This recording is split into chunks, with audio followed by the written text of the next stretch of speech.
Hey, yo, GMS fam, the green room. What's going on, everybody? Welcome back, man. Happy Saturday to every single one of y'all, the GMS fam. I know y'all in here, man. Sorry, I'm a little bit late. Just a little bit.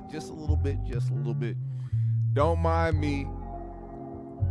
I'm just trying to, get myself together, man. Some last minute info popped up on my desk, and I had to get that shit together before I started the show, man. But as always, man, make sure you hit that like button on the way in. Follow me on all my socials. I'll follow back. The description below has everything you need to support the GMS show, the Cash App, all that great shit, all my links. That's all that social media stuff you need to know. Shout out to my green room family, man. GMS fam, Black Hippie, Ricky's in the building. One Fast R is here. Glittery Bubbles is here. Marcus X is here. King Lukey, Vale is in the building. Shout out to my GMS fam for pulling up expeditiously, man. We have some things to discuss. It is getting kind of crazy over here in rapper beef land. There is some rapper beef going on, and things are getting a little spooky, man. Things are surfacing. Things are being alleged.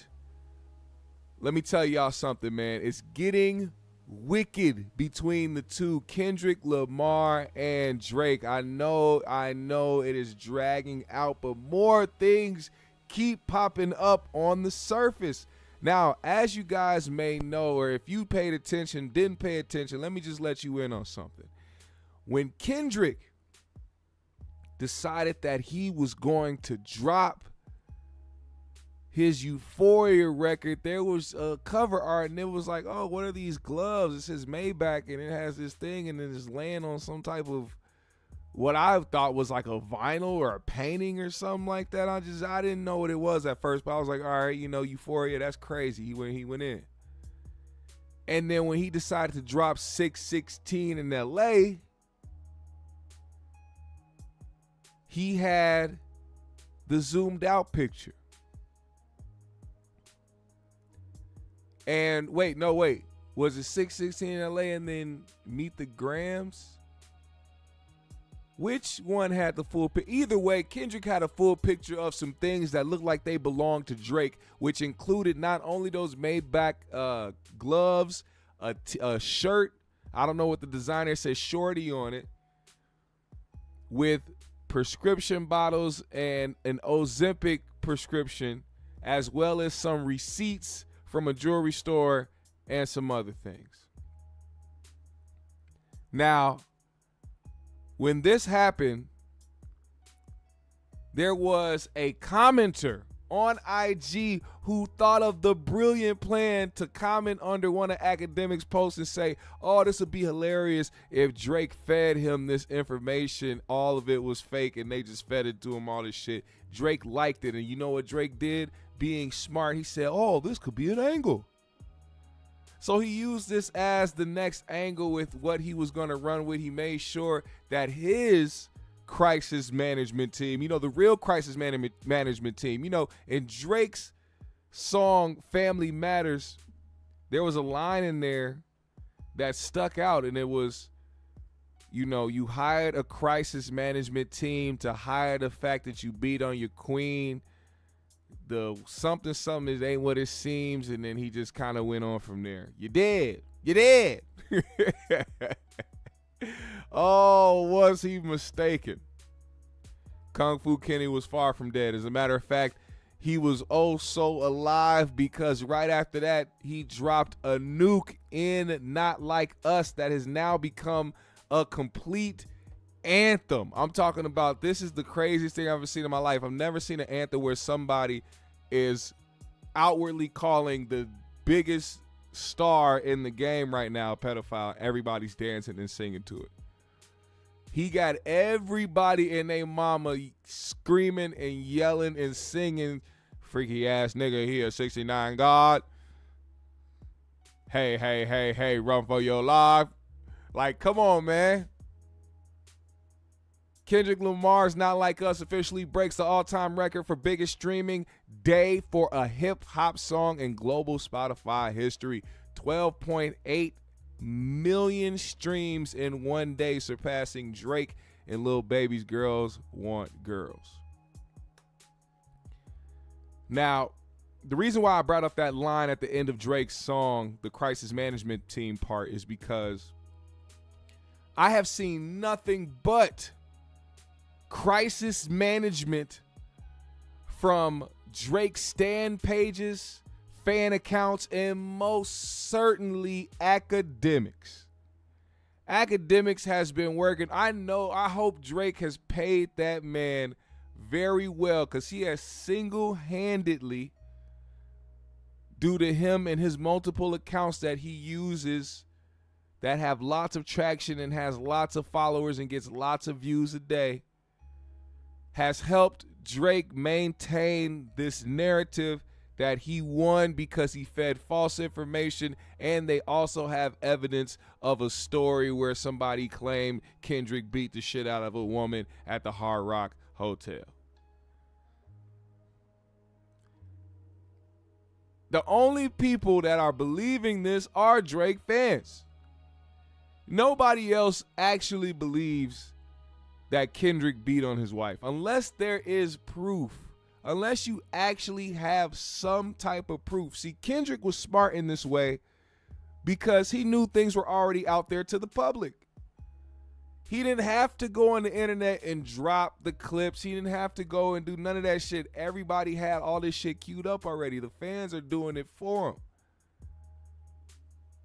Now they're trying to run with this narrative that Kendrick lied and he was baited into making a whole song about lies that was fed to him by the oh-so-smart OVO Captain Drake himself. But what doesn't make sense to me is why somebody would feed you information about themselves, give you evidence of themselves, prescriptions as well, just to try to win a rap battle. What type of angle is that?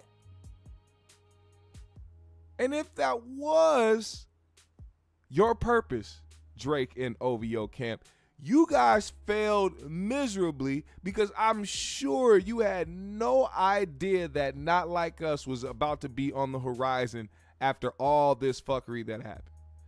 So even if it did fall through, even if that was something that was true, that Drake sent in a fake mole to give information to Kendrick so that he can say a bunch of false shit on the record, it backfired like hell. Kendrick did the same maneuver you did to Meek Mill. He treated you like Meek back when you dropped back-to-back. He gave you back-to-back records, and then he gave you the anthem. He gave you the banger, the Summer Shutdown. He used the formula that you used against Meek Mill to get Meek up out of here. And the only people that was left to back Meek was the people that truly loved him. Meek still held on to a career, but it wasn't as big as it was because of the damage that was done. Drake might actually be in the same boat as a Ja Rule and 50 Cent. Let me tell you why. Shout out to my guy, Jake. We talked about this earlier. He put this idea into my head. I was like, hold up, man, because I couldn't see Drake being a Ja Rule type. Drake has a cult fan base. There's no way I would see Drake's career going down the same path that a Ja Rule's career path went down after he got into it with 50 and G Unit. But then you start to think about what's being hung over his head. You start to see what people have already made their minds up to be. They already think this man is a creep. They think he's a pedo. They think he's all this and that because of the things that have been brought to the surface. Now, we talked about this before on the last episode, because a lot of people was in denial about Drake's interactions with young female women who were not of age yet. They talked because since then, you know, some more news has come out about that type of stuff. First, you have the 16-year-old model girl from Canada who Drake, you know, we could just say he was just trying to help her out. Whatever. Then you have the 17-year-old girl from back in 2011 that was brought on stage by his OVO crew. And then Drake asked her how old she was. She said she was 17, and Drake proceeded to act like he didn't just hear she was 17. He even said, "Oh, I don't want to go to jail," but then proceeded to talk about the girl's breast feeling nice upon his chest. And then after he professed that to her, he let her know, "Oh, why do you look like that?" What do you mean, why do you look like that? Why are you still going? Okay, let's just say he's doing this for crowd entertainment's sake. Well, then he proceeds to walk over, grab her hand, kiss her cheek, kiss her forehead, kiss her other cheek, and then kiss her on the mouth. Drake fans are trying to act like they didn't see that part of the video. They trying to act like it was something that was so innocent, but I tell you right now, all this shit comes to light and more examples be shown so that people can get out of the delusion that they live in. Because not too long ago, a video was just brought to the surface of Lil Wayne at a concert. His predecessor, the man that brought him into the game, the man that showed him the ropes, the man that gave Drake a chance to be OVO Drizzy, the man that he is today, the sixth god that he professes to be. Lil Wayne said, "Hey, young lady right here in the front, why don't you come on stage?" And when she tried to get on stage, he asked her how old she was. She said like 16 or 17, something like that. He said, "Oh, no, put her back in the crowd. Put her back in the crowd." That's how you handle underage girls. When you find out the age, see, look, he was at a point where she was already on stage. You know what I would have did if I was Drake? I would have been like, "Oh, damn, you 17. I'm so sorry. I'm going to have to find a girl that is at least 18, at least an adult. But I'll give you a hug. Thank you for coming to my show. I appreciate you. Love, love, love. Get the fuck off the stage." Niggas ain't finna sit up there and talk about how your breasts fill up on my chest and then start talking about how lovely you look and how your body looks and then start kissing you on your cheek and your forehead and your lips before you leave. That's just something that's weird. Now, the girl that was in that video came out and made a statement. She said that nothing happened back then and nothing happened now. It was nothing then, it was nothing now. That's what she was saying. She said it wasn't a big deal. But see, the thing is, bitch, we don't care if you don't think it was a big deal. It's not about how you felt that it went down, because you obviously wanted that to happen.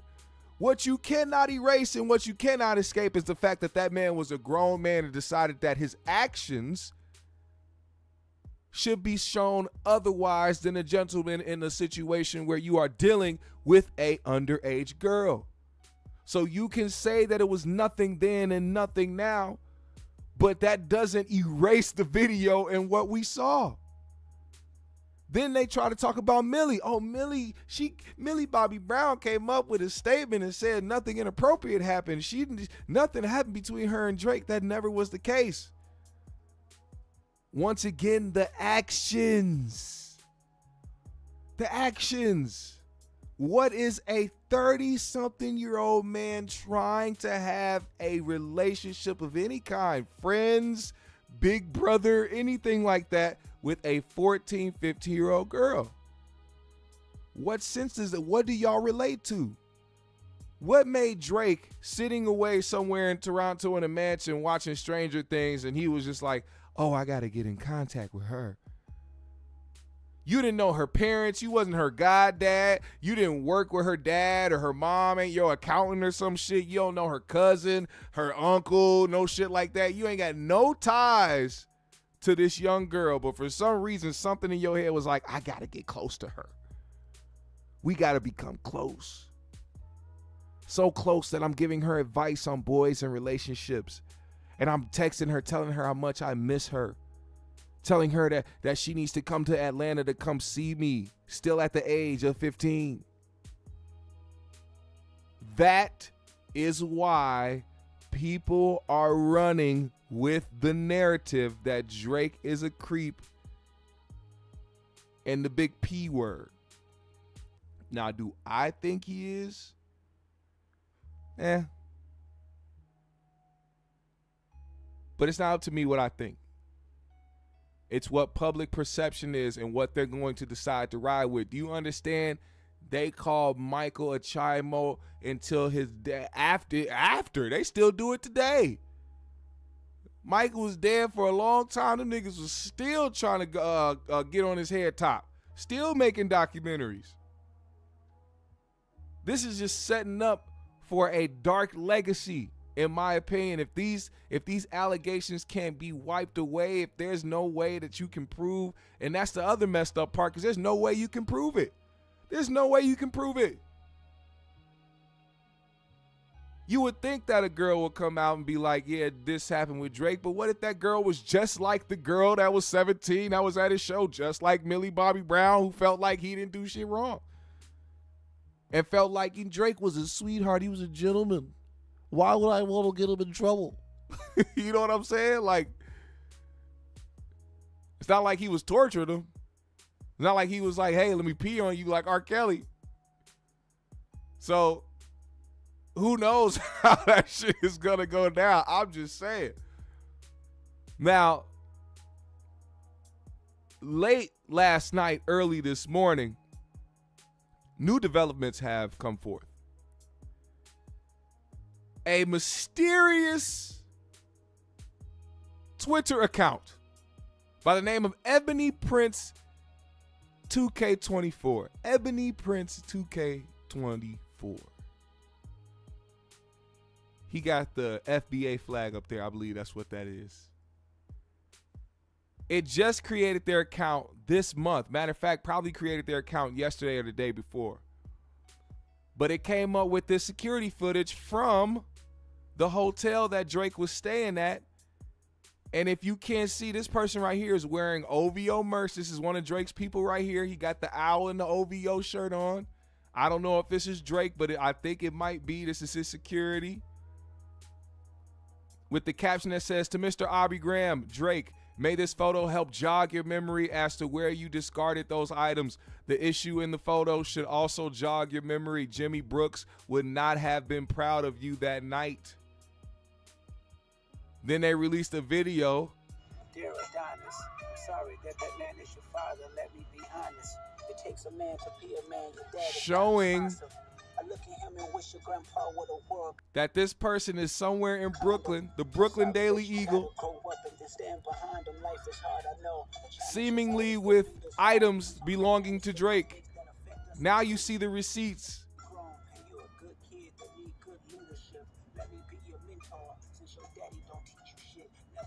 The shirt that was displayed on the cover art, the gloves, the Ozempic, the Ozempic prescription with prescription bottles. This person has everything that was in the cover art of Kendrick's diss to Drake, which led people to believe that this person is the OVO Mo. They're showing prescription bottles, they're showing everything, and they're showing the skyline. They're showing New York. They are in New York.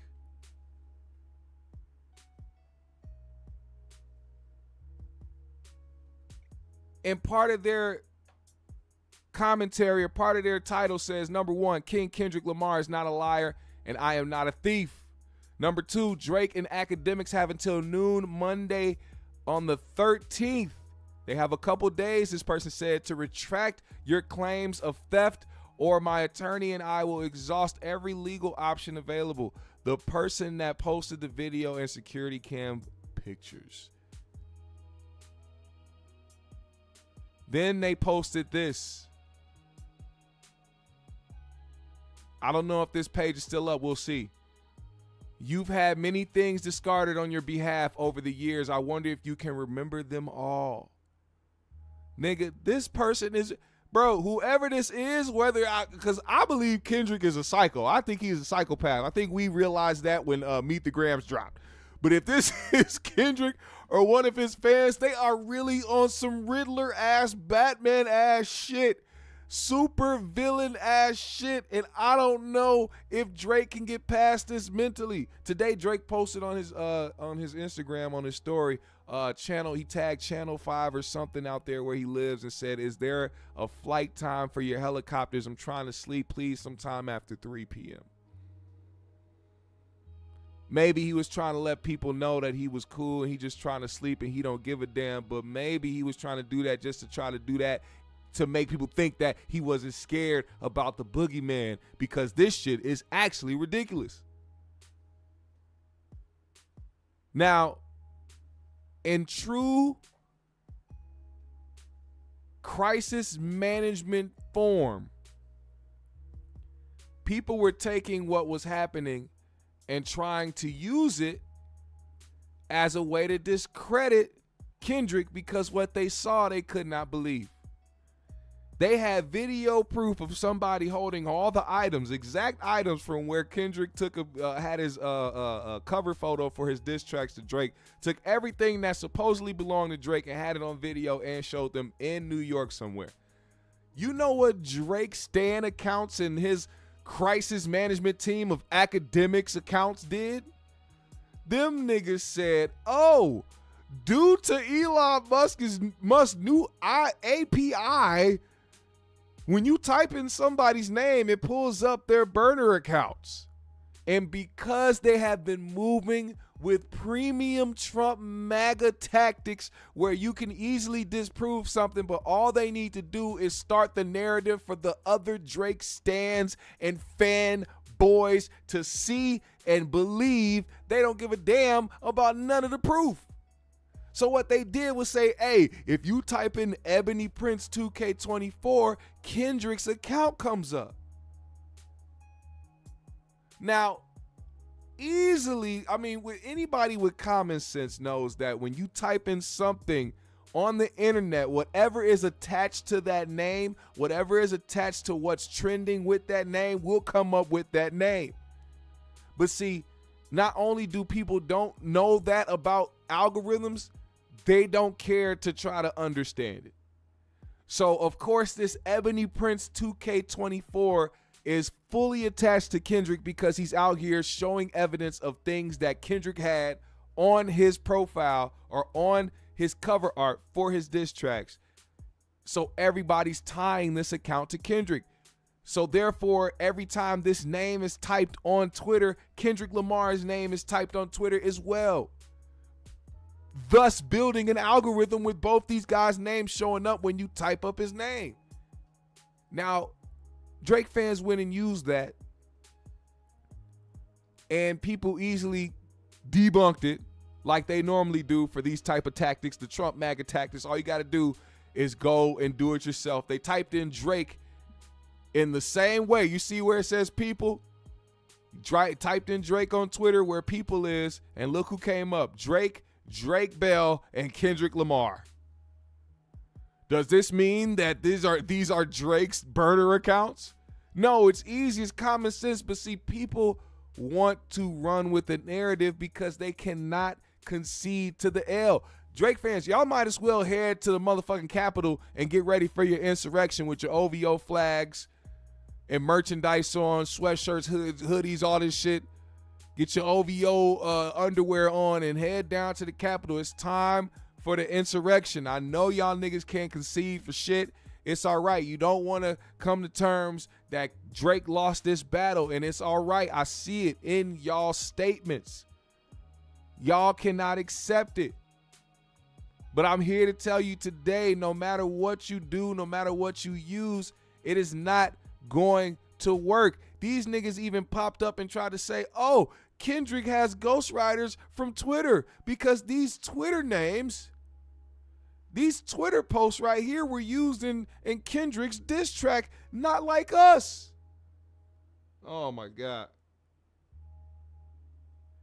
You got, what if Drake was called the 69 God? Then you had, if she listened to Drake, she a OVO. Drake's favorite chord must be A minor. Certified lover boy, more like certified pedophile. These 4 tweets somehow Ghost wrote Kendrick's entire Not Like Us diss track. That's the logic we running with. That's why I'm saying it's the Trump MAGA logic they running with. Shit that don't make sense, but because they can say it and because they have the influence online, the other Drake stans, because they can't concede or because they cannot come to terms with the fact that Drake lost this battle, they are going to run with the narrative and push it. 4 tweets means Kendrick Lamar took his entire Not Like Us song from that. You know what's interesting, man? Now that people are catching on to what's going on, you know, the thing about Reddit, you know, for people that's not on there or people that's not familiar, Reddit is just a Discord, a place where people go and, you know, conversate, put things out there. It's just an extra social media site that people use, and it's very popular, very popular. The thing about Reddit is a lot of theories will come from Reddit. Some people, random individuals who pay attention to certain things, will go on Reddit, post whole stories or scenarios or whole think pieces about certain things and think that something's going to happen. It may cause something before it happens. We've seen it happen a lot if you paid attention to some of these Reddit posts that have kind of told the future. But also, when it comes to the music industry in particular, Reddit has been used as a place for people from the industry or people connected to the industry to make burner accounts, because of course they won't put their names on there. They want to expose who they are and how they know these things. But they often do that and go to Reddit and just give information about inside of things that they know that the public may not know. And then it starts to run amok. So the things that have been talked about is the fact that UMG, the label that I believe Drake is a part of, has been trying to cease this battle between the two because it has been looking bad for Drake and the money is in jeopardy. Once you start having the label of a pedo and a weirdo and people start seeing certain things, these companies don't give a damn who you are. They will cut ties very quickly and they will save their dollar if it becomes a problem. And I think that it has started to become a problem. Now, they wanted to discredit the first thing that came out when people were talking about the labels trying to scramble to try to have a mediation and try to get these guys to squash it. But then this came out today, and I want y'all to let me know what y'all think of the validity of this, right? I'm going to read this off to you. This is another Reddit post that I think, and the reason why I brought up the labels and people that's a part of the industry is because this happened a lot. I've seen it happen with No Jumper and The Insider. I've seen it happen with different platforms, Joe Budden, all this shit. Different label heads will insert themselves on a Reddit post, say some shit that the public don't know, and then they'll catch on to it, and then it'll start spreading around social media like wildfire. So this is what the post said. It said the UMG situation about them trying to stomp out the beef due to it costing them and other parties' money was confirmed to be real, which was previously talked about by another source. OVO has been giving fake bullshit information to TMZ, and the latter party reported with the fake info that OVO had fed them. The video, as seen on okliar.com, which, if you guys aren't familiar, the OVO crisis management team, academics, this King Jared dude, this white dude who is trying to insert himself in engagement, farm his way to $1, trying to support Drake in the wildest ways. These guys have been on some crisis management shit, and they posted up this random website. They tried to say, and it's funny, they tried to say it was the OVO mole that Drake sent who made this website to expose Kendrick and his lying ways and Photoshop pictures to make it look like his wife. See, this is the funny thing. They fucked themselves over with this website because on the website, they tried to put an interview up of this white girl saying she was a security guard at the Vegas hotel at the time that Kendrick allegedly beat some woman to a bloody pulp. The crazy part about that story is that she told this whole story about how she got called upstairs to come and help this lady who was screaming and crying and who was visibly beaten. Came and grabbed her, brought her downstairs or whatever the case may be, and tried to help her out. And after that happened, later on, which she doesn't say when, she just said later on, she found out that it was a famous rapper that goes by the name of Kendrick. So this security guard lady didn't see what happened. She didn't see anybody else in that. She just saw a woman in the hallway beaten up.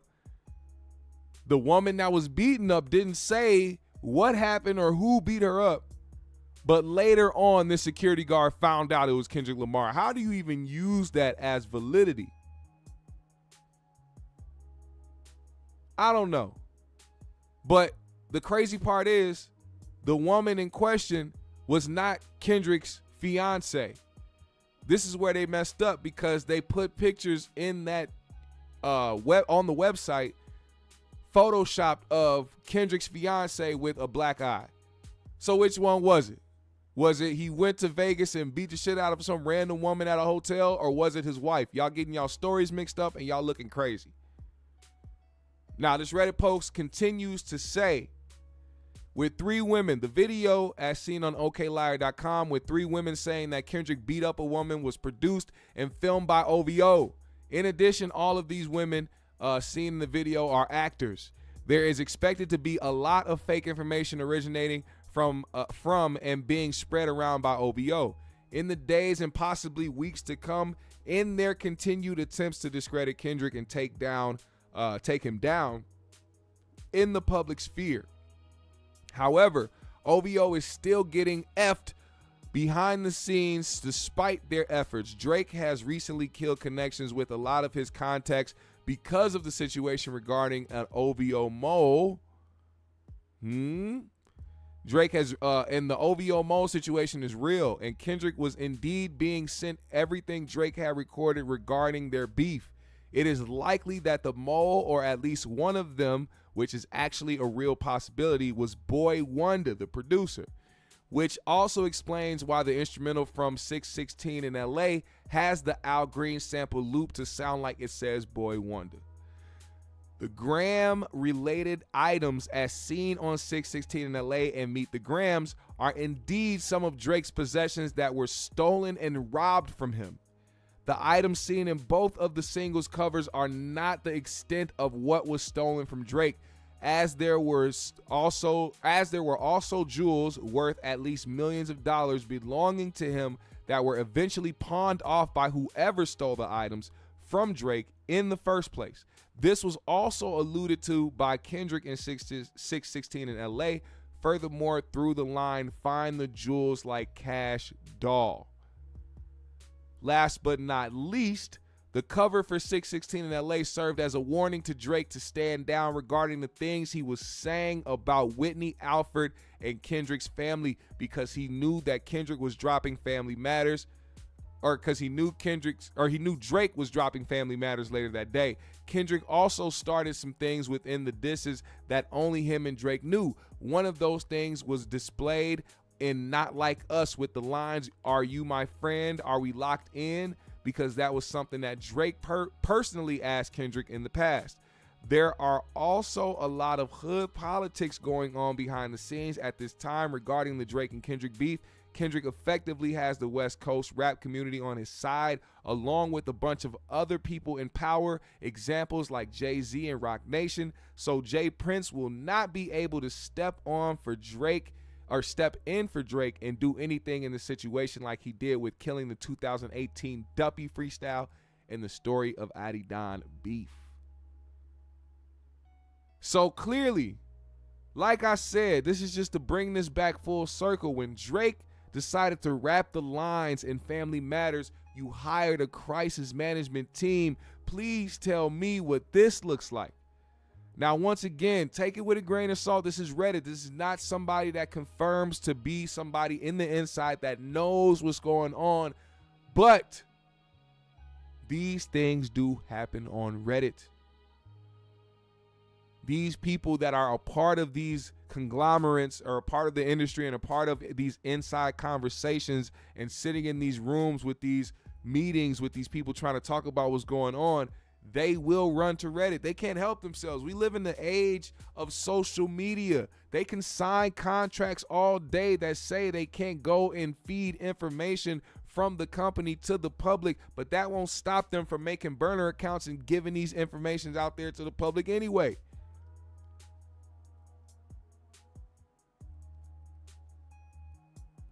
So here we are with a situation where the person with the actual crisis management team is Drake.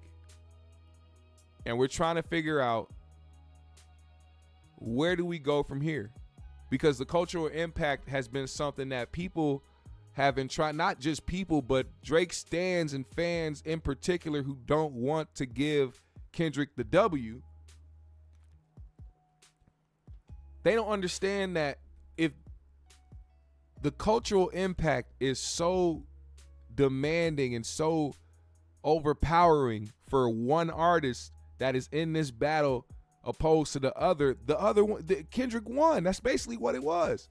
When you grab the culture, when you grab the people, when things are going everywhere, they playing Not Like Us everywhere, every sporting event, basketball, baseball, hockey, nigga, they playing this shit. They playing BBL Drizzy at weddings, nigga. They doing it's an insane cultural impact that this song is having on people. So much so that people are reacting to Drake differently, and they're starting to see Drake differently. I got a homie who is a complete Drake fan. I'm talking about he loves everything Drake. Even after this situation, he just told me earlier today, he said he saw Drake differently now. This is changing the minds of people who are heavy fans of Drake. And a lot of it comes from the influence. Now, there's going to be a lot of niggas trying to die on that hill. But those are the people that better show up to them concerts, because it's going to start looking very weird in the next few years. I'm going to show you an example. Andrew Schulz had a concert. He had a comedy show in Los Angeles at the where was he at? I think he was at the I don't know where he was. Palladium maybe, I don't know where. But he was performing in an arena in LA. And he talked about the Kendrick and Drake beef, and listen to how the crowd reacted to when he brought up Drake. All right, who got Drake with him?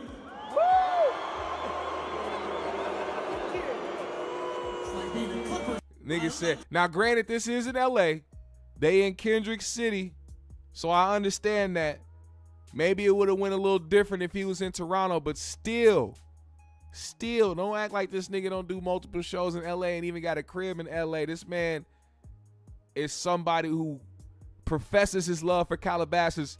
These people in that arena collectively booed when this nigga Andrew asked, who got Drake? Drake with him.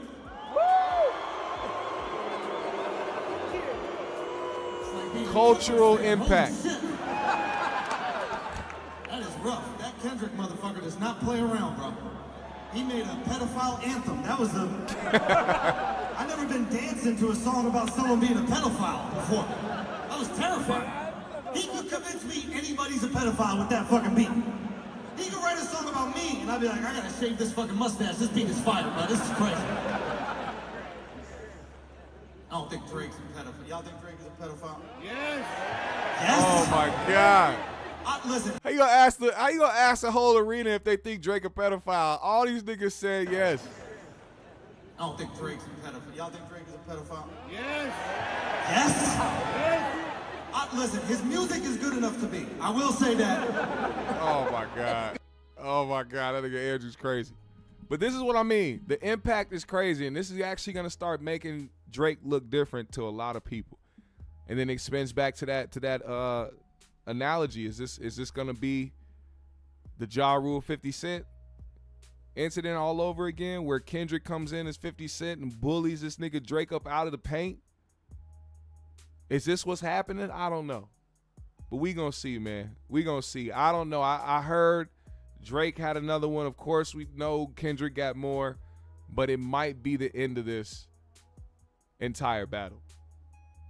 And Drake the type of light-skinned dude where he'll be like, I was the last drop, so I won anyway. So yeah, he didn't drop anything after me, so I'm good. I just go chill in my room and watch Teletubbies and enjoy my night. Fuck Kendrick Lamar, he's a bitch. Niggas in the house mad as hell. They got helicopters flying over his house because niggas been pulling up, trying to shoot and trying to jump over his fence and shit. This nigga's paranoid. This shit is crazy. It's crazy, man. Now, speaking of crazy, The Game jumped into the beef himself. The Game jumped in and decided that he was going to drop a diss to Rick Ross. Now, as you know, Rick has been throwing shots at Drake. Drake has been throwing shots at Rick Ross. He decided that, hey, you don't talk to my Wody, don't talk to my Crody like that.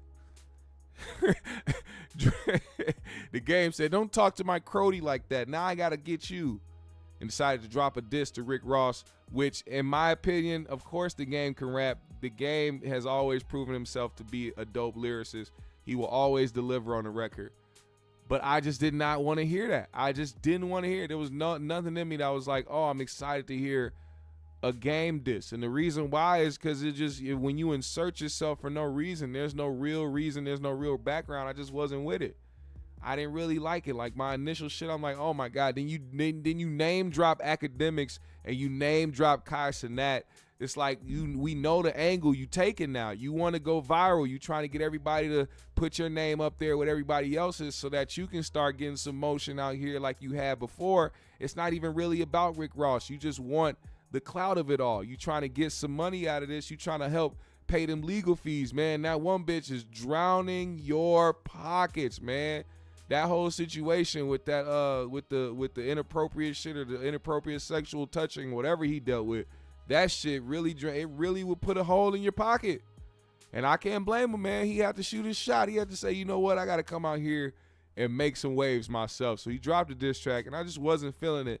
But he went on Joe's podcast. Joe Budden dropped a new episode today, and he decided to go in there and kind of explain why he decided to beef with Rick Ross and why he's taking this angle. Listen up.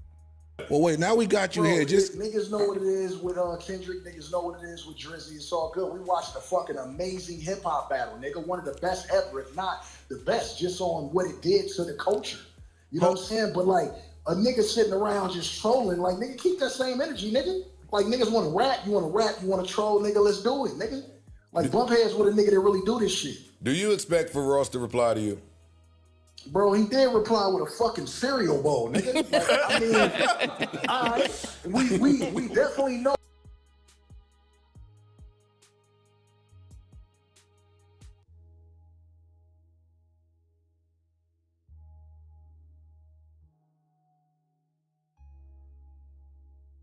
We know you fucking eating. We get it. We see you. We know you eating. But nigga, Louis Vuitton cereal bowls, this shit hot. How do I reply to that? Do I go in my crib and post the Louis Vuitton boxing bag?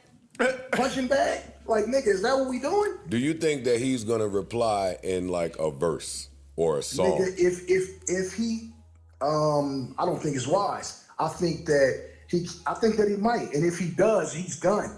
And if all these fickle ass fucking fans and niggas that say, oh, I don't like Game, he's corny, he's this and he's that, nigga, we. Yeah, I was saying it was very true. My bad. It was very true what he was saying about Ross and his reply to the Game. He went on his IG story and had his bowl out and was like, niggas is hungry. Niggas is starving.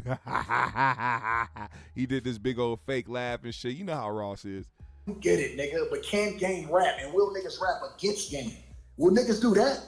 Because the rap niggas ain't saying what the people in the comments are saying. The rap niggas know what I do. They know what I do. Now, I have to ask you, what if he smoke you? Hey, yo, What if he decide to go in the booth? I'm just asking.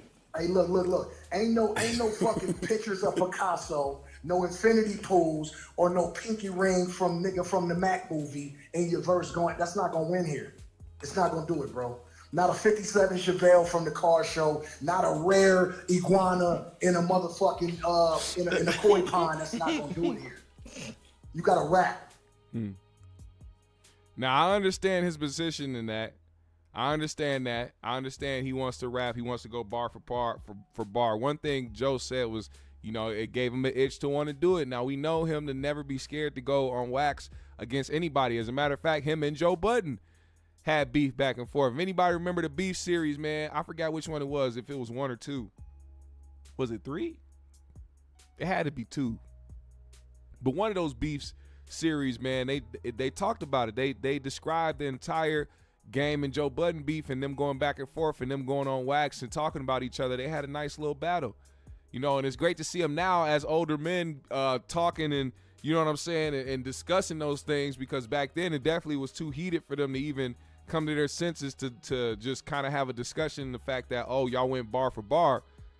Niggas is more sensible when they grown. But nonetheless, he decided that he was going to go and take off on Rick Ross. Now, we don't have a response from Rick Ross, but I think that now at this point when he went and did his thing on Joe Budden podcast and decided to put those things out there for the public, I think that Ross should just go ahead and tap the red button real quick and do what he do if he wants to do so. If he wants to do so, I hope that it happens. We want to be entertained, man. We just want to keep it on wax. We don't want nothing to happen on otherwise. You know, Ross on there trolling, putting up the red lowriders, wearing all red to his functions and shit. We ain't finna troll no gang shit, man. Just rap, nigga. You wrap your snacks, nigga. Now wrap out your mouth. Now, there's a few more things, man, we got to bring up while we here. Let me read some of y'all comments while we here. What's going on, Hurricane? He said, we know Kendrick was a psycho when he played a crackhead on Power. DC, what's going on, DC the Truth? That boy K. Dot is calculated. Yes, he is. Soda Slim in the building. He said, OVO. Glittery Bubble said Drake is panicking. Yes, it seems that way. If you have to have a crisis management team and using social media to push false narratives, you are definitely panicking. Jay Harlan, Ken, what's going on, brother? He said Kendrick and Kanye is way different in the streets. Hey, you know what I want to say too? Going back to that whole crisis management shit and the way that they pushing narratives out here in the streets, it's crazy to watch that happen in real time. Because you know that it's all about the fact that niggas cannot like come to terms that they lost the battle.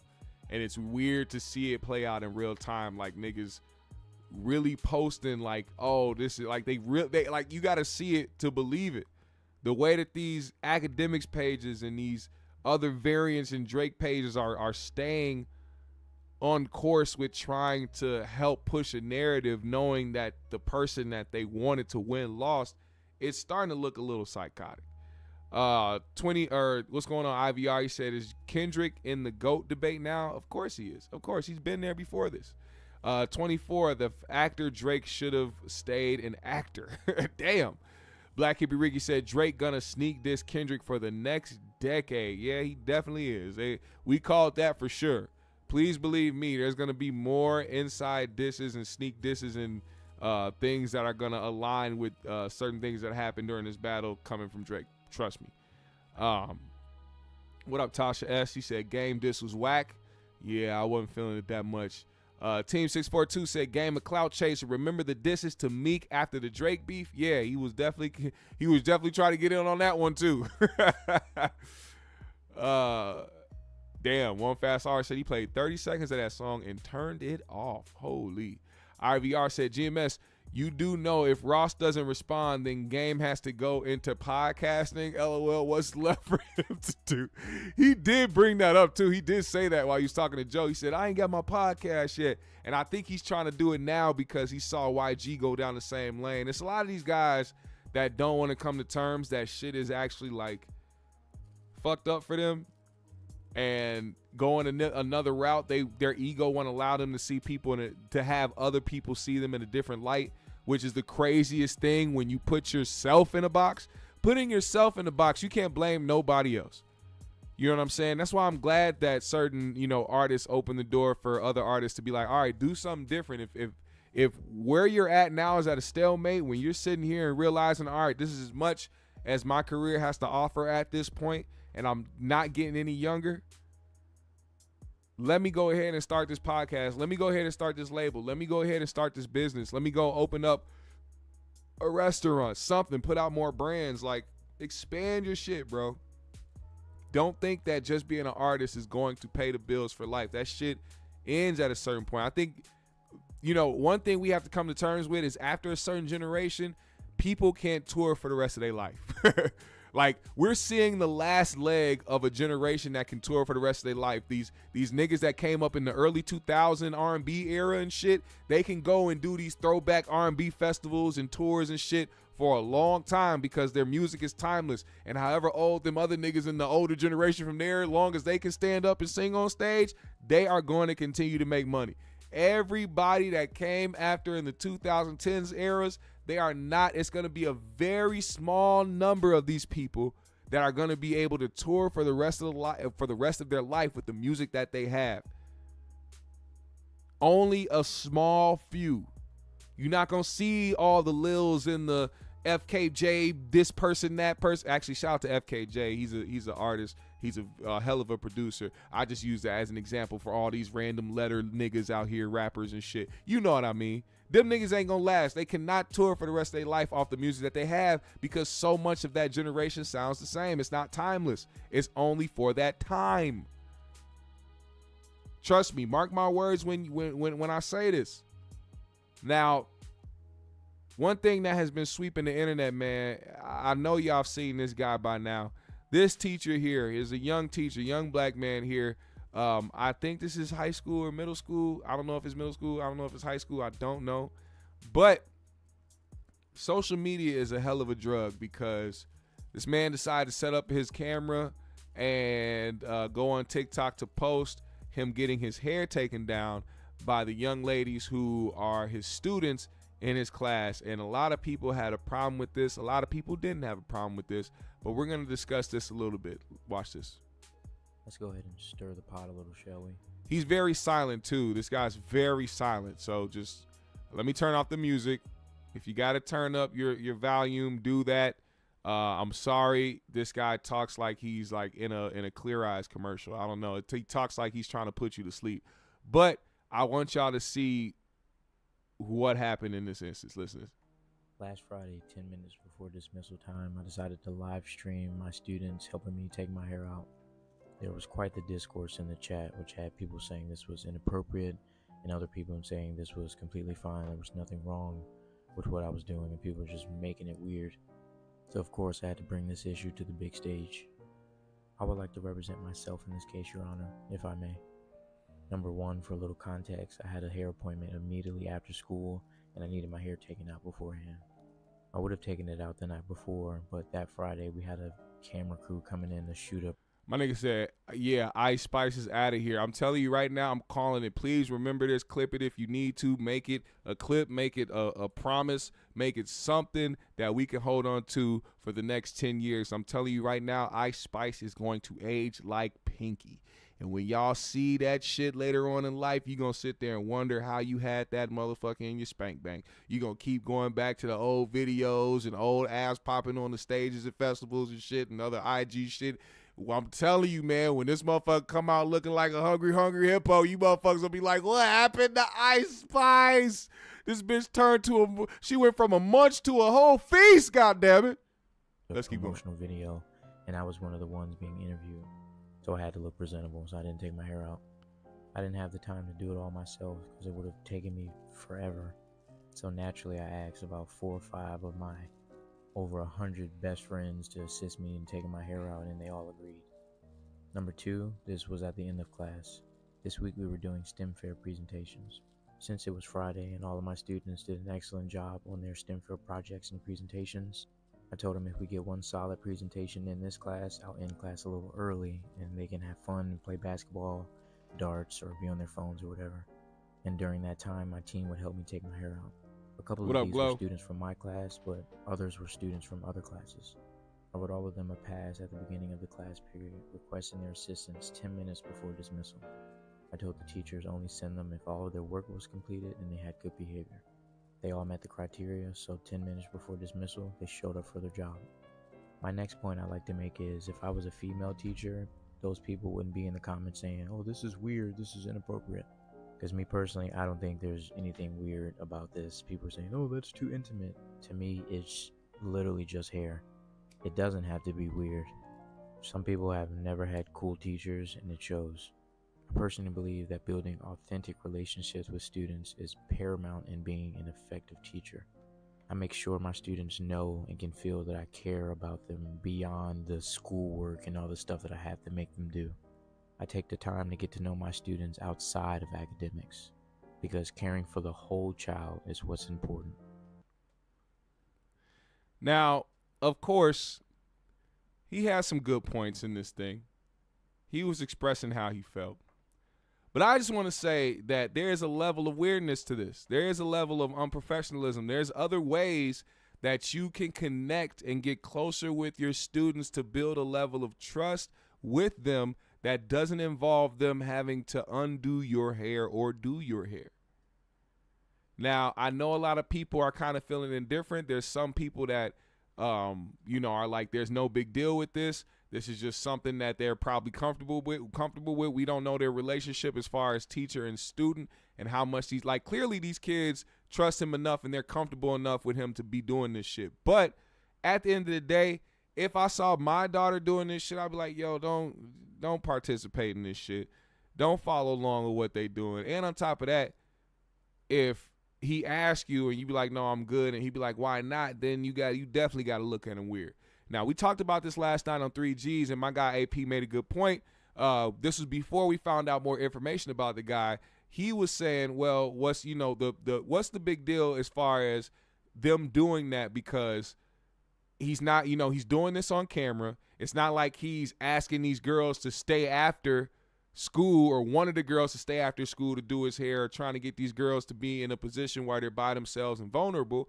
He did all of this on camera, a.k.a. not trying to hide what was going on or trying to be weird about it. He did it on camera for a reason, because he wanted to display him being a trustworthy teacher, him having and his relationship between him and his students.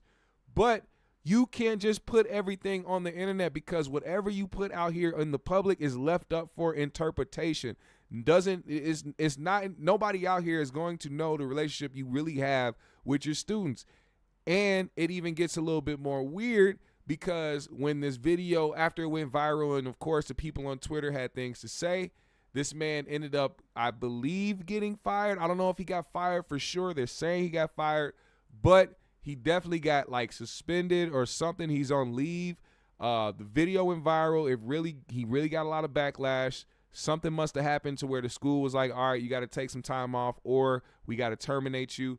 And what happened now is that he started getting a bunch of texts from his students. Now, this is another way to spot if somebody is crossing the line or not. It's one thing to have the trusting relationship and bonding with your students at school, even when it pertains to school events where school isn't in session, where you have to learn, like a basketball game or a football game or some shit like that. When they see you out, oh, yo, that's Mr. So-and-so or that's Miss So-and-so. Hey, somebody said a church side hug. The church side hug is the safest hug that you can give anybody, that you don't want any type of inkling of anything other than just being friendly and being harmless. The church side hug.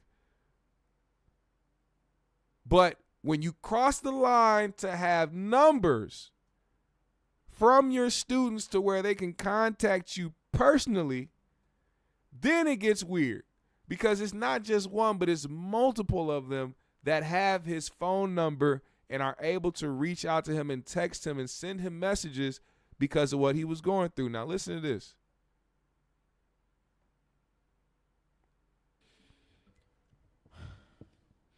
During this time, hey, bestie. By the way, I hate when people start to get to crying and then they put the fucking camera on their face. I hate that shit so much. Now, it's one thing if you just making a video and you talking about something and then the emotions capture you and you start crying, but you still have a choice to post that motherfucker. And depending on how that video went, if it's going to help people or if it's going to, give you some healing, cool. But a lot of the times when people be going on the internet crying, they'll fucking put the camera up in the perfect spot, start to crying, record themselves doing some dumb shit, then they'll turn it off, and then they'll start editing the shit because they want to make some type of weird ass TikTok about how they depressed or some shit. This shit is weird. It's weird and I don't like it. But nonetheless, for journalistic sake, we got to listen to this shit. I really hope that you see this message. How are you? I hope that you're okay.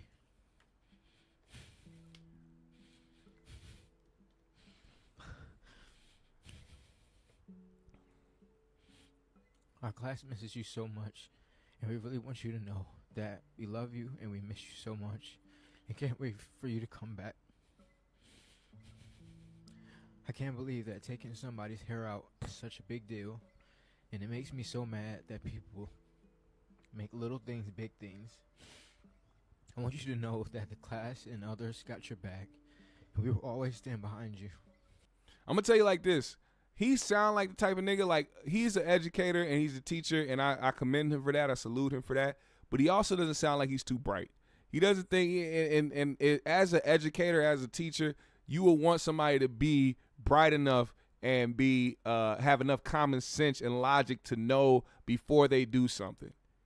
You know what I'm saying? If he was able to be so comfortable to want to post that online, then on top of that, you cut class short, not because of you want to do something nice for your students, but because you knew you had to get your hair done. This nigga said that he didn't have time to take his hair down the night before, and he had a hair appointment after school. Nigga, that is not the student's problem, nigga.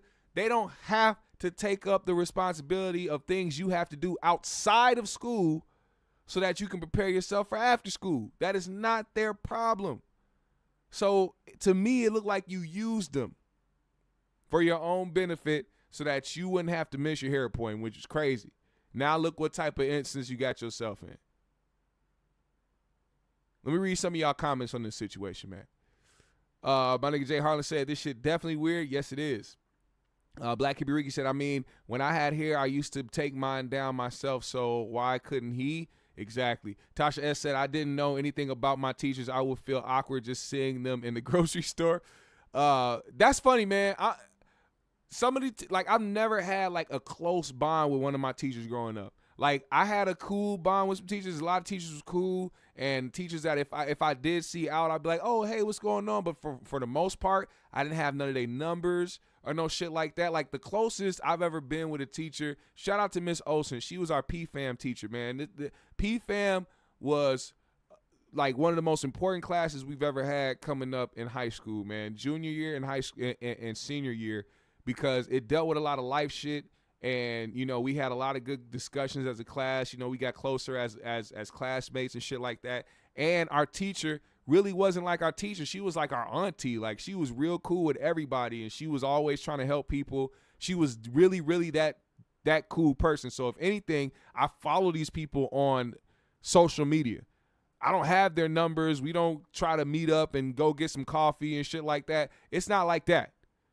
But I got enough respect for some of the teachers out there that I did have back in the day where, you know, it'll be a thing where, okay, if I see them out, of course, I'll give you a hug or I'll say hey or shit like that. But we never get to the point where I'm going to be sitting down taking your hair out or rubbing your back or some crazy shit like that. Glow said, if they had that much free time, why not put a lesson behind it? I would rather they do his hair than be in a locker room bumping or around them little boys. Hey, well, Aiden Eli said, he's a creep. I trust nothing. Glittery Bubble said, it just looks like a bunch of kids playing in his hair. It doesn't look inappropriate, but I ain't letting them snot-nosed, flaming hot Cheetos, dusty finger, Takis eating kids play around in mine. God damn. Blackie B. Ricky said, what they mama got to say about it? I don't know. I haven't seen any parents react. Maybe there has been, but it's been drowned out by social media. If I was the parent of one of these young girls, I definitely would have made a statement if I felt comfortable with it or not comfortable with it. Because you know for sure some of those young girls, or if not all of them, their parents found out about this after it was posted on social media. They didn't go home and was like, hey, so we took down Mr. So-and-so's hair today.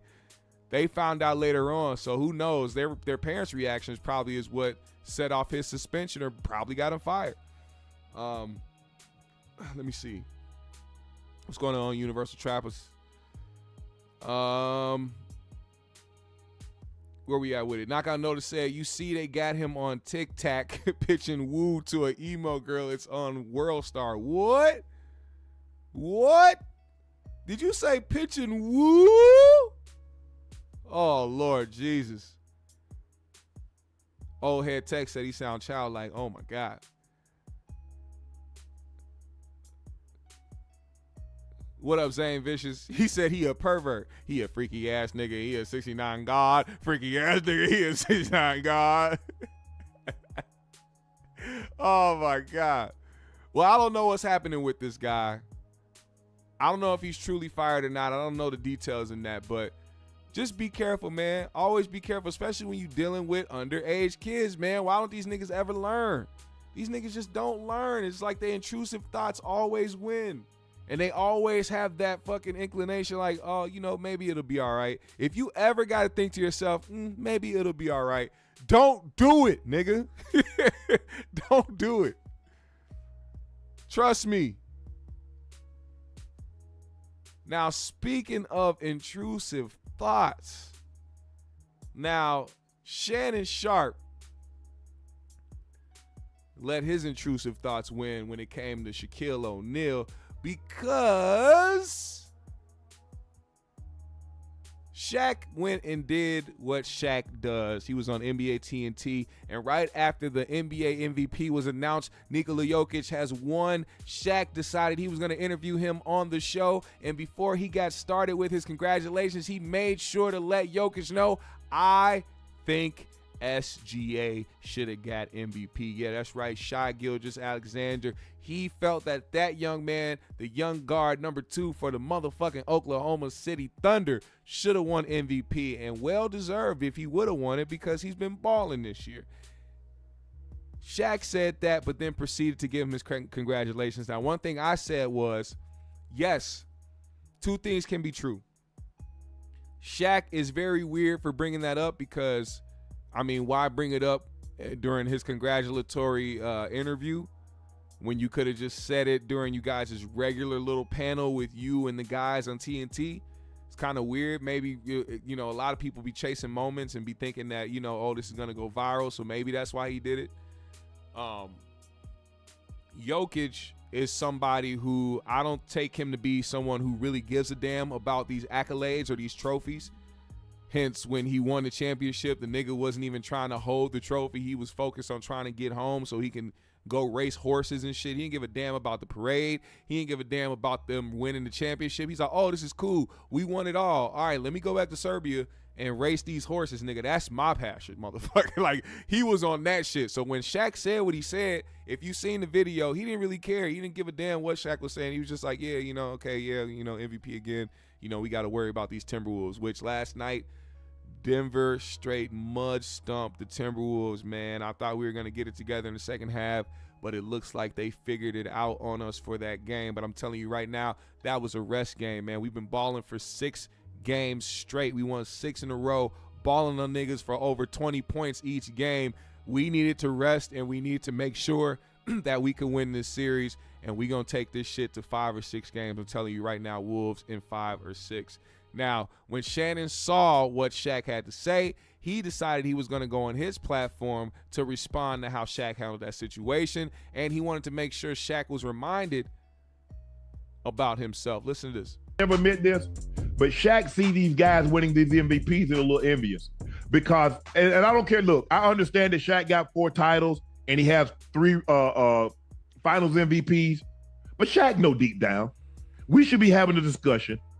For GOAT, Shaq name is never brought up in the discussion. Now, we bring his name up with big mans, with Will, Russell, and Kareem, and rightfully so.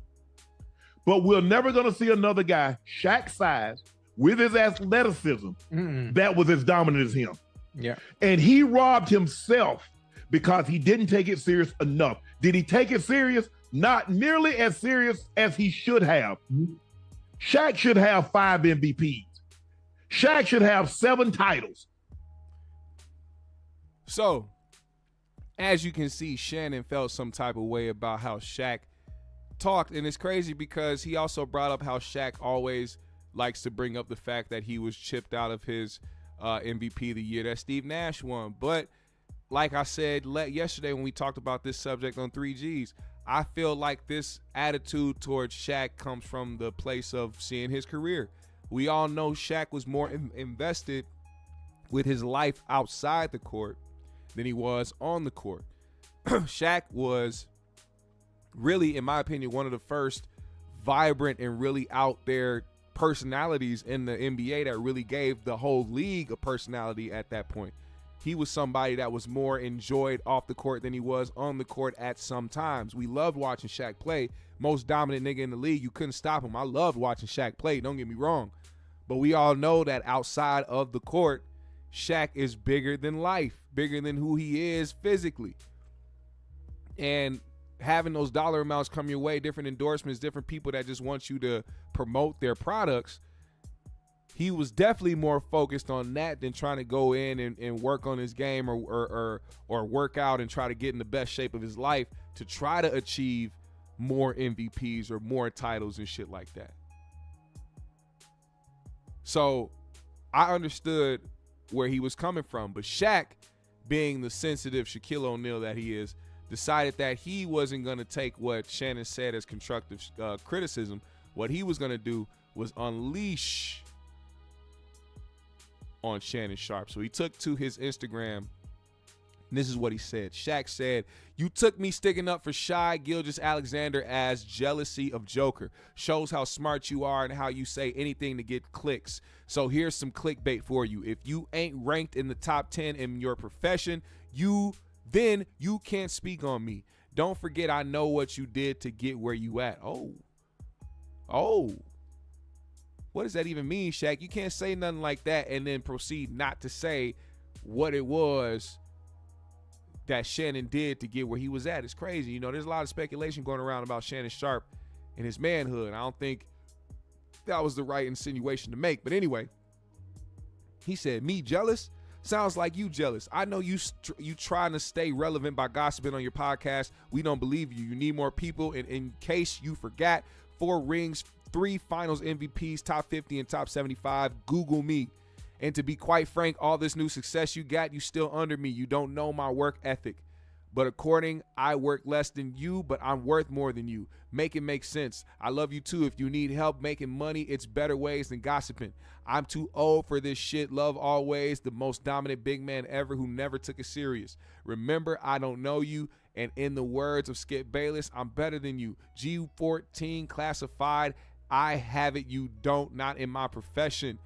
And your GOAT debate, never wanted to be the GOAT. I wanted to be who you should greet me as, the most dominant ever. Hashtag the Apex Predator." Very interesting angle to go. Now, what happened as a result to that? Real-time live while they were on the show, Shannon got word that Shaq responded to what he had to say with that long Instagram post. And he said, "You know what? I'm not about to back down. I don't care who it is. You can be Shaq or you can be a mountain, motherfucker. I'm going to stand on my word." This is what Shannon had to say in response to the Shaq post responding to Shannon. I've never professed. I've never professed that I was as great as Shaq. Mm-hmm. But what I will say, Yes, sir. I got what I got because I worked my ass off. Now, Yes, sir. Shaq has been the one to say it, that he didn't work as hard, he didn't train as hard, he didn't eat as well as he should have. Right. Shaq is the one that anytime someone wins an MVP, he talks about how he should have been the MVP over Steve Nash. Now, you guys have heard me speak glowingly. I say Travis Kelce is better tight end than I was. So was Gronk. So was my guy, what's his name? For the Chargers. Antonio Gates, Gonzo, Big Winslow. I'm cool. I got no problem. You know why I got no problem, Ocho, with giving people credit? Right. Because I got everything out of my God-given ability.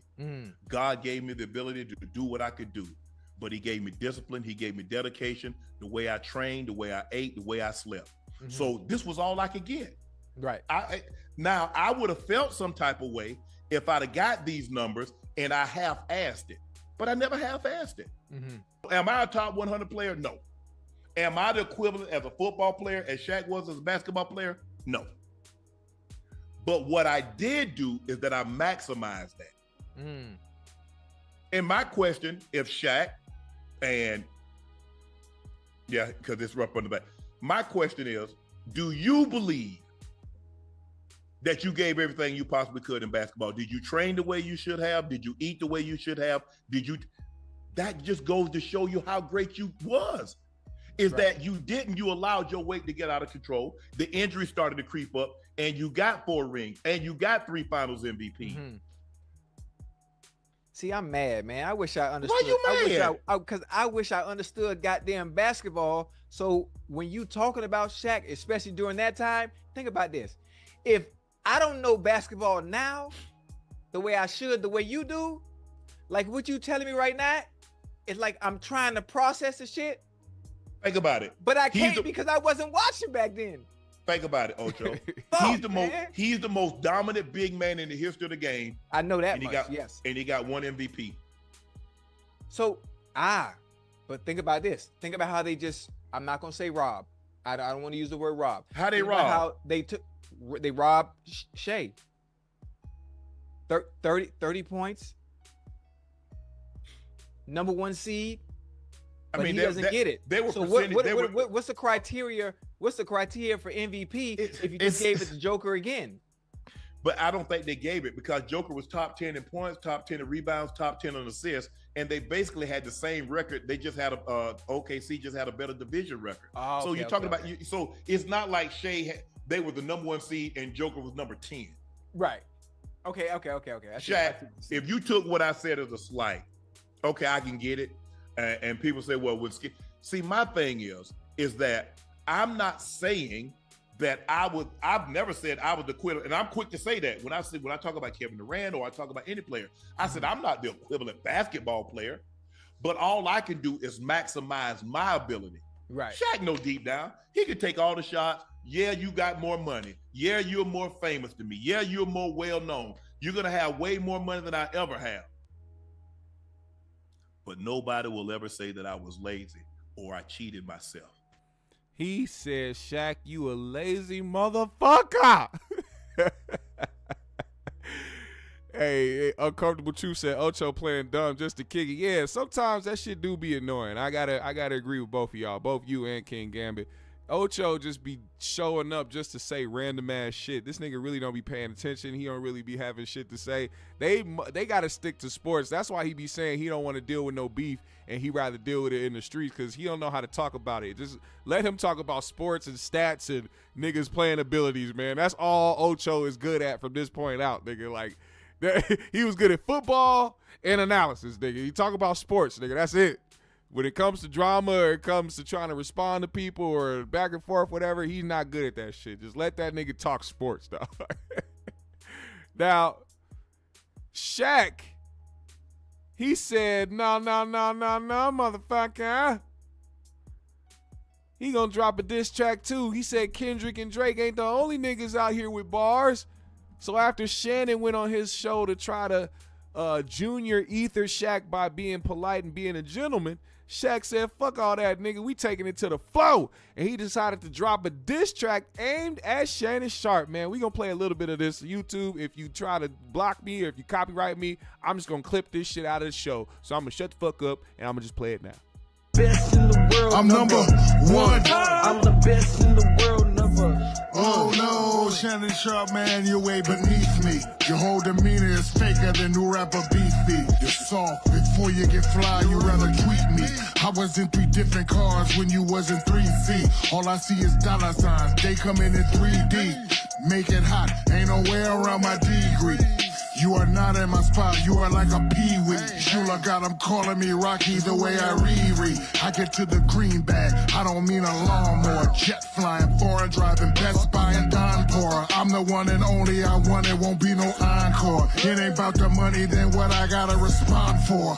I told him I was the best and then I proved it. I went to Solomon and made my neck look like a Rubik's. Shaq, I always be shining, so call me Kubrick. I just play the money and come together like music. Bums be talking that shit, they got my fuse lit. Should I go plane, should I go yacht, should I go drop shoes it? I'm the one they don't want nothing to do with. I made a bill of what they don't know what to do with. I got to make my own DJ sounds. First of all, you just said exactly what I was going to say, man. Uncomfortable Truth said hit dogs bark the loudest. Let me tell you something.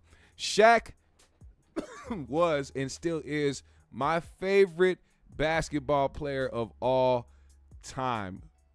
Biggest reason being, pun intended, because he was a big nigga. I've been a big nigga my whole life. I've been the biggest nigga in the room all time since I was a young kid all the way up until my adult years. And then I finally started seeing motherfuckers that was taller than me and bigger than me. And I was like, yeah, all right, this is what life should be like. What's up, big? Like when I see other big niggas walking down the street, I'm like, what's up, other big nigga? How you feeling, man? We shake hands and shit. Like, my nigga, man. Yeah, nigga, hold it down for the big niggas, man. We are not alone, motherfucker. And on top of that, he's the most dominant basketball player of all time. You could not stop that man. There was nothing you could do. They literally made up Hack a Shaq because you could not do shit with this nigga. Referees, every time a nigga jumped on his back, they went like this. They were looking like Stevie Wonder. The motherfuckers doing this. They didn't, nigga, you had to foul this nigga. You had to. Also, cool story for y'all back in the day. You know, shout out to my mom, man. You know, for those that don't know, my mom is a singer, man. She's in a group, and they, you know, have traveled the world. They've done a whole bunch of shit, still doing shit. They just went #1 on the gospel music charts on Billboard this past year. Shout out to them. Shout out to James Greer and Company. They were gone in California. They were doing a play. They were in a gospel play. They were singing in it. This was back in like 2003 or 4 or 5, one of those, whatever year he was playing for the Lakers. And while they were out there in LA doing the play, this guy that was there doing the play, that was backstage talking to the group and talking to everybody there, he was like, yeah, my name is so-and-so, and I'm, you know, I know these people. I talk to so-and-so, you know, Shaq's one of my good friends. And my mom was like, my son loves Shaq. That's his favorite player, man. Is there a way that, you know, you could get him on the phone or get him something from Shaq? You know, I'll pay you if you want, or just something like a t-shirt or something. He's like, oh, yeah, I could definitely do that. So months later, man, this was after she came back. I mean, I'm telling you, all hope was gone. It was months was passing. It was almost damn near a whole year later. I'm sitting there waiting for the mail. I'm constantly asking my mom where the mail at. Did anything come? Nothing was coming, man. I was like, damn, this nigga Shaq played me, man.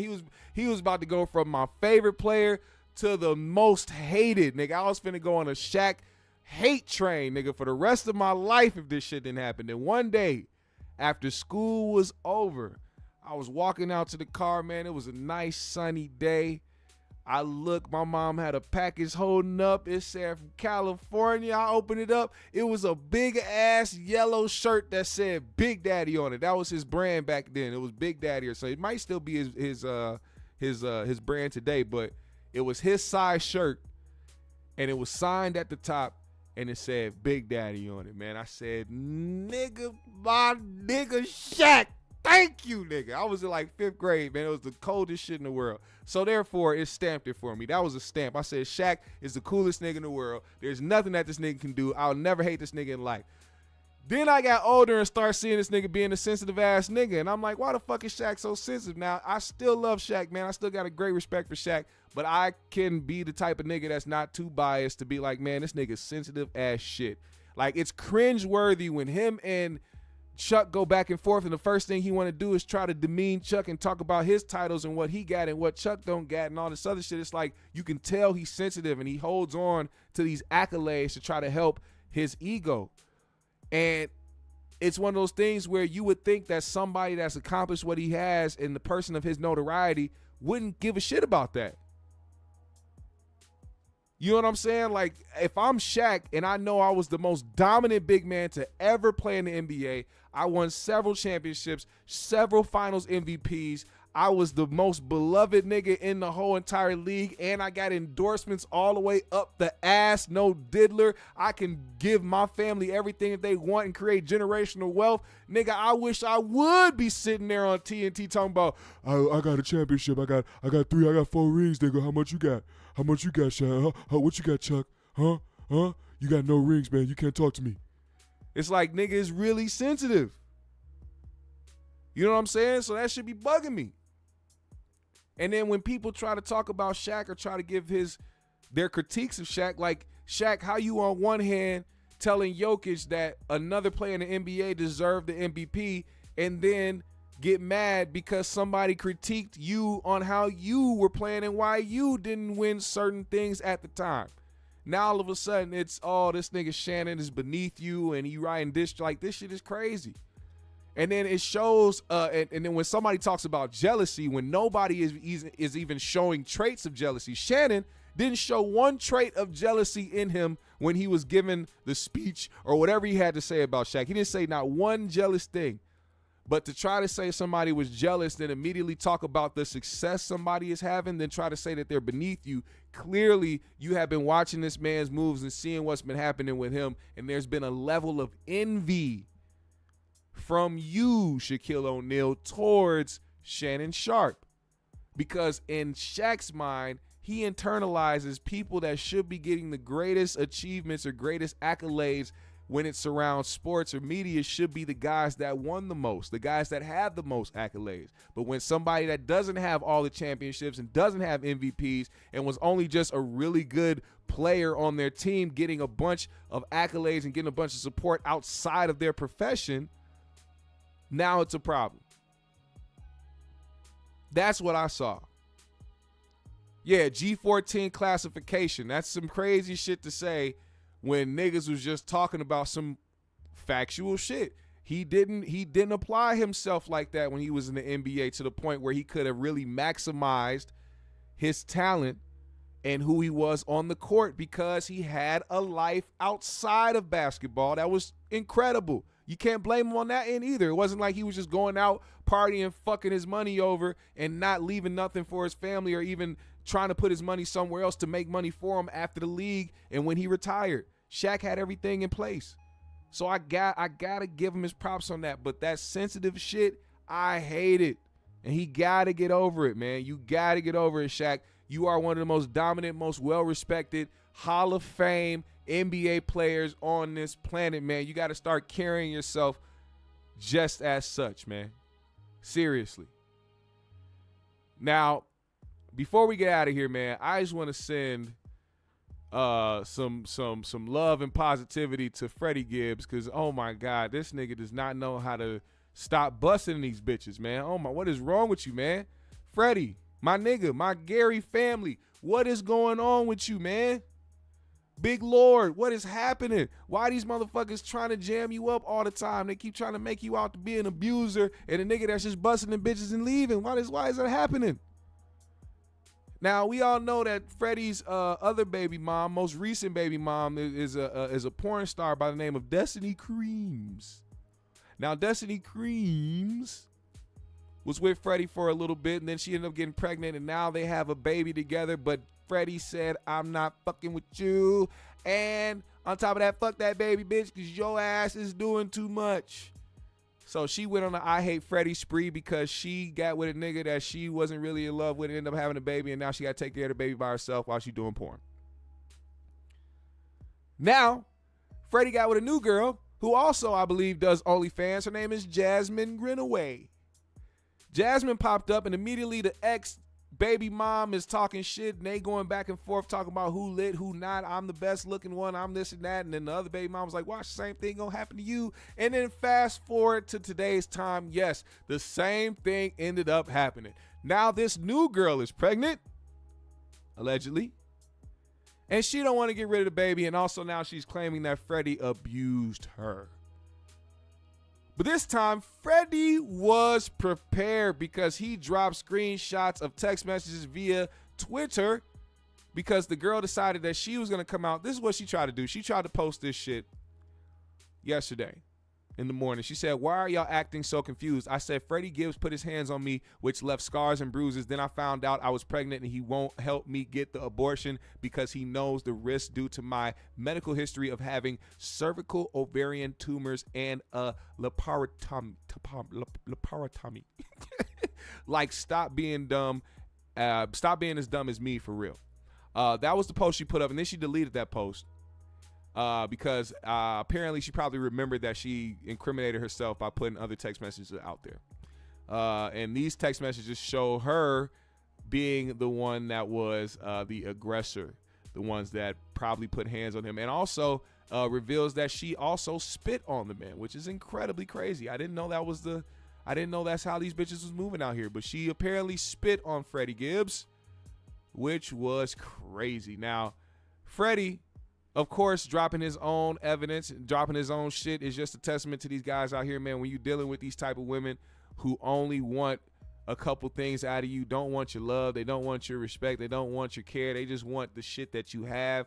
You got to move differently, man. You cannot be busting in these holes all willy-nilly. You have to wrap it up, or at least be a master puller outer, dog. Bust on the chest, bust on the face, bust on the butt, bust on the kneecap, bust on the forehead, bust on the hair, bust on the titties, bust on her elbow, nigga, bust on her shoulder, nigga, bust on her big toe. Anything but inside the bitch, because this is what the result will always come out to be.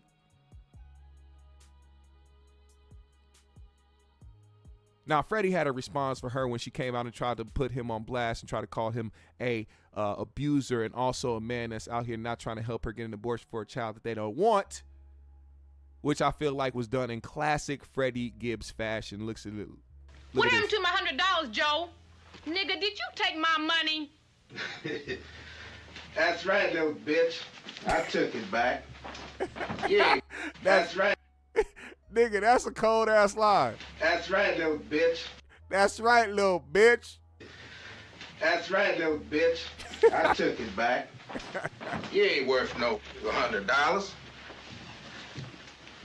I am Joe Blow, the lover man. You should be paying me, bitch. Give me my money, man. Shit, what money? Shit, I get cut like you all day, a dime a dozen, shit. Here, here's $2. Go get you some dish powder and keep it clean for me next time.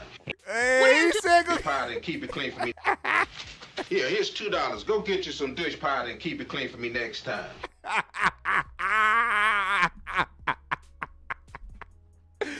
Oh, he said, go get you some dish powder, bitch, and keep it clean for me next time. Nigga, wait, hold on, wait, one more time.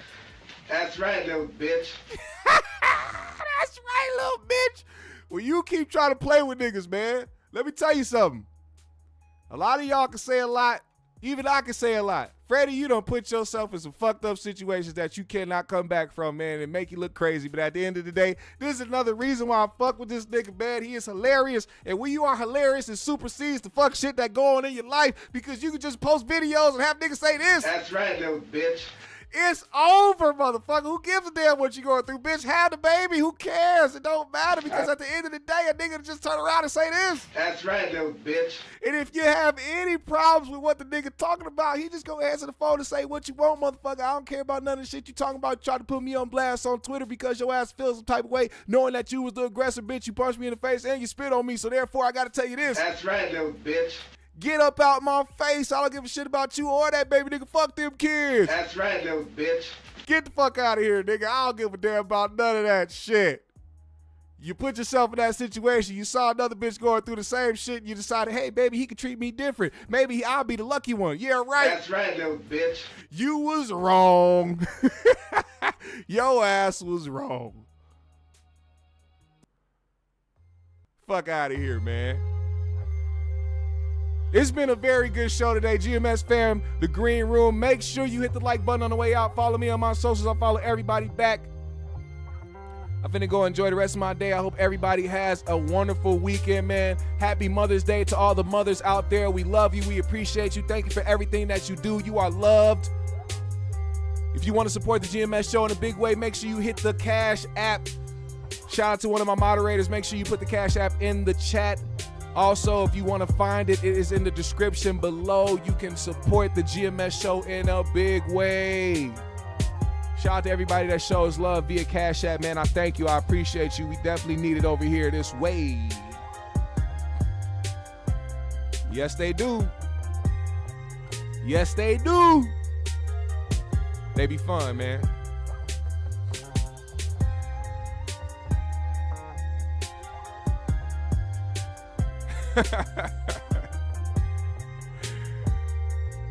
That's hilarious. Say, I'm so glad I did not know who he was talking about, and you always look short. I had no idea you were tall. Yep. Big nigga problems. Which is probably why I ain't got no call yet. Ain't nobody passed through the city yet and called me for no fisticuffs. I'll tell you that much. Niggas did all they research until they found out how big a nigga was, I guess. I don't know. I don't know. I'm not saying anybody's scared or nothing like that. I'm just saying. It ain't no easy win over here, motherfucker. You can't just think you gonna box a nigga and it's gonna be cool, nigga. You got some weight to deal with, motherfucker. Nigga's girthy over here. Pause, no diddler. All right, y'all, GMS fam in the green room. I'm up out of here, man. Y'all enjoy y'all day. We out.